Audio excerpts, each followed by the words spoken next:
కూర్చోండమ్మా, సమాధానం కలిగి కూర్చోండి.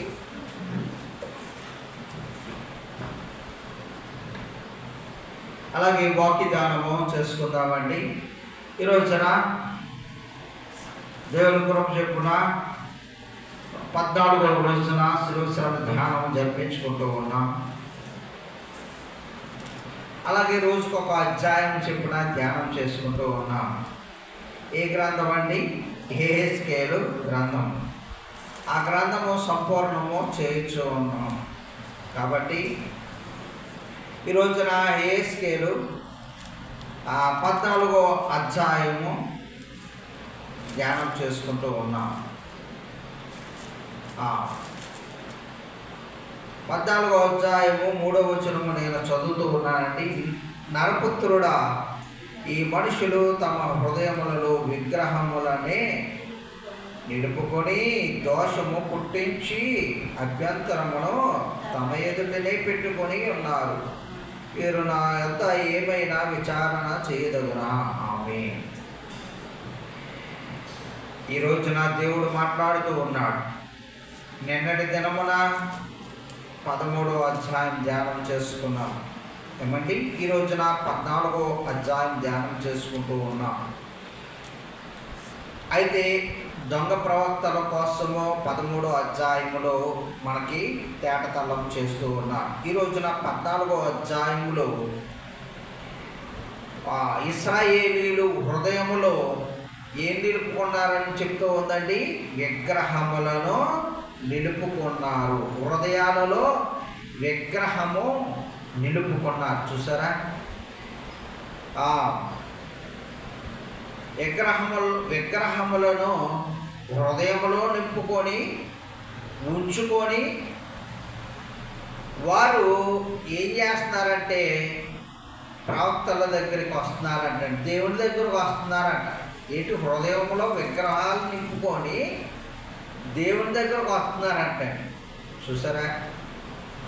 నింపుకొని వస్తున్నారంట. అంటే వాళ్ళు హృదయం నిండా అవే ఉన్నవి ఉంచుకొని దేవుని దగ్గరకు వచ్చి, అయ్యా మేము ఆ పని చేయొచ్చయ్యా, పని చేయకూడదయ్యా, ఏమై ఉన్నదయ్యా, మాకు క్షేమం కలిగేటట్లు ప్రార్థన చేయండి అయ్యా, మాకు విడుదల కలిగేటట్లు ఆరోగ్య విషయంలో, ఉద్యోగ విషయంలో ప్రార్థన చేయండి అయ్యా అంటున్నారు. ఈ విధంగా అంటున్నారంట. ఉదయంలోనేమో నింపుకున్నారంట, పైకేమో ఇలా మాట్లాడుతున్నారంట. చూడండి, అటువంటి స్థితిలో దేవుడు ఇష్టపడుతూ ఉన్నాడా? అటువంటి క్రియను ఇష్టపడుతూ ఉన్నాడా? ప్రియశ్వాసులారా, ఆ దేవుడు కఠినంగా చెప్తూ ఉన్నాడు. వారికి శ్రమ దోషము ఉంచుకోకుండా. ఇక్కడ దీని గురించి మీకు ఈ విషయం జ్ఞాపకం చేస్తున్నా అండి. మత్తయి సువార్తలో 15వ అధ్యాయంలో ఉంటుంది అనమాట అండి. మత్తయి సువార్త 15వ అధ్యాయంలో 8వ వచనము నుంచి ఉంటుందన్నమాట అండి. ఏమని అండి? వేషధారులారా, ఈ ప్రజలు తమ పెదవులతో నన్ను గణపరుచుదురు, కానీ వారి హృదయములలో వారు దూరముగా ఉన్నది. చూసారా? పెదవులతో నన్ను గణపరుస్తారు. ప్రభా ప్రభా ప్రభా నువ్వు అంతటోడువు ఇంతటోడువి. ఏమండి? పెదవులతో కనపరుస్తారంట. హృదయం అని మాత్రం దూరముగా ఉన్నది. చూడండి, దూరముగా ఉన్నది. ఒక్కొక్కరిని ఇంటికి వచ్చినప్పుడు, మీరు ఎంత మంచివారండి, అలాగా ఇలాగా అంటారన్నమాట. వెళ్ళిపోయినాక ఇంకొకలాగా అసలైంది మాట్లాడుతూ ఉంటారు అన్నమాట. హృదయంలో వచ్చింది కాదు అది. ఏమండి? పైగా వచ్చిన మాట. ఆ విధముగానే దేవుడితో పెదవులతో నన్ను కనపరుస్తూ ఉన్నారు. హృదయం మాత్రం దూరముగా ఉన్నది. అయితే వారు దేని బట్టి అంటూ ఉన్నాడంటే, ప్రియశాస్త్రులారా, ఈ 15వ అధ్యాయంలోనే ఉంటుందన్నమాట అండి. మీరు పారంపర్య ఆచారమును అనుసరిస్తూ ఉన్నారే కానీ అతిక్రమించుచున్నారని వారు చెప్తూ ఉన్నారు. ఈ ఇశ్రాయేలీయులకి ఏంటి అతిక్రమిస్తున్నారు? ఏమి అతిక్రమిస్తున్నారు? వారు ఏం చేస్తున్నారంటే తెలుసండి, వైద్యానికని ఖర్చులు ఉన్నాయనుకోండి, వారు వైద్యానికి కానీ వారు ఉంచుకున్నది కానీ వారు సంపాదించింది కానీ ఈ పిల్లలు ఏం చేస్తున్నారంట, ఇది దైవార్పితం, దేవుడికే ఇది అర్పిస్తున్నానని తెలివిగా వారిని పట్టించుకోకుండా అంట. ఎవరిని పట్టించుకోకుండా? తల్లిదండ్రులను పట్టించుకోకుండా, వారిని పట్టించుకోకుండా తెలివిగా యుక్తిగా వారు ఏమంటున్నారంటే ఇది దైవార్పితం, ఈ సొమ్ము దైవార్పితం, లేకపోతే ఈ ఆస్తి దైవార్పితం అని చెప్పుచు వారు అతిక్రమిస్తూ ఉన్నారంటండి. ఏం అతిక్రమిస్తూ ఉన్నారు? ఆజ్ఞను అతిక్రమిస్తున్నారు. చూసారా? ఆజ్ఞను అతిక్రమిస్తూ ఉన్నారు. ఏమాజ్ఞ? 3వ ఆజ్ఞ, తల్లిదండ్రులను సన్మానింపు. మరి ఆజ్ఞ అతిక్రమించినట్టే కదా. అతిక్రమిస్తూ వారు ఏం చేస్తున్నారంటే వారికి రావాల్సినవి చెందకుండా ఏం చేస్తున్నారంటే ఇది దైవార్పితం అని చెప్తూ వారు కొనసాగుతూ ఉన్నారంట. వారిని గురించి, వారి యొక్క కపటమైన వేషము గురించి ఇక్కడ చెప్తూ ఉన్నాడు అన్నమాట. పైనుండి పెదవుల నుండి మీరు కనపరుస్తూ ఉన్నారు, హృదయం అయితే నాకు దూరముగా ఉన్నది. చూసారా? పారంపర్య ఆచారము అనుసరిస్తూ ఆజ్ఞను అతిక్రమించేవారుగా ఉంటూ ఉన్నారు. ఇక్కడ కూడా ఏమని ఉన్నదండి? ఇక్కడ కూడా వారు ఏం చేస్తూ ఉన్నారు? విగ్రహములను నిలుపుకొని దోషము పుట్టించు అభ్యంతరమును తమ ఎదుటే పెట్టుకొని ఉన్నారు. వీరు తమ ఎదుటే, వారి ఎదురుగుండానే ఉంచున్నారు. అంటే విగ్రహము నిలుపుదల, ప్రతిష్ఠించుకోవడం. ఏమండి? హృదయములో విగ్రహము ప్రతిష్ఠించుకోవడం, కదలని స్థితిలో ప్రతిష్ఠించుకోవడము. ఏ విధముగా అంటే విగ్రహం అంటే మీరు ఏదో అనుకుంటున్నారు. విగ్రహం అంటే ఏమై ఉన్నదో ఇక్కడ కొలస్సీ పత్రికలో 3వ అధ్యాయములో 3వ అధ్యాయములో 5వ వచనములో క్లియర్గా ఉంటుంది అనమాట అండి. కావున భూమి మీద ఉన్న మీ అవయములను అనగా జారత్వము, అపవిత్రత, కామరత్వము, ఏమండి, ఇంకా దురాశను, విగ్రహారాధనమైన ధనాపేక్షను చంపివేయుడి. చూసారా? ఇక్కడ ఏమని ఉన్నదో? విగ్రహారాధన అయిన ధనాపేక్ష అది విగ్రహం, అదో రకమైన విగ్రహం. చూసారా? అదో ఒక రకమైన విగ్రహం అంటే అది ప్రతిష్ఠించుకున్నది. చూసారా? విగ్రహము ఎక్కడి నుంచో కాదండి, లోపల ఉన్నదే ఒక్కొక్కటి ఒక్కొక్క విగ్రహం. దురాశ అనే విగ్రహము, మరలా జారత్వము అనే విగ్రహము, అపవిత్రత అనే విగ్రహము, కామారుతరత అనే విగ్రహము ప్రతిష్ఠించుకొని, ఇవన్నీ హృదయంలో ప్రతిష్ఠించుకొని దేవుని దగ్గరకు వచ్చి విచారణ చేస్తూ ఉన్నామన్నమాట. ఇలా నాకు అది కావాలి, నీకు ఇది కావాలి అని సేవకుడి దగ్గరికి వచ్చి, ప్రవక్తల దగ్గరకు వచ్చి, దేవుని దగ్గరకు వచ్చి వారు విచారణ చేస్తూ ఉన్నారు.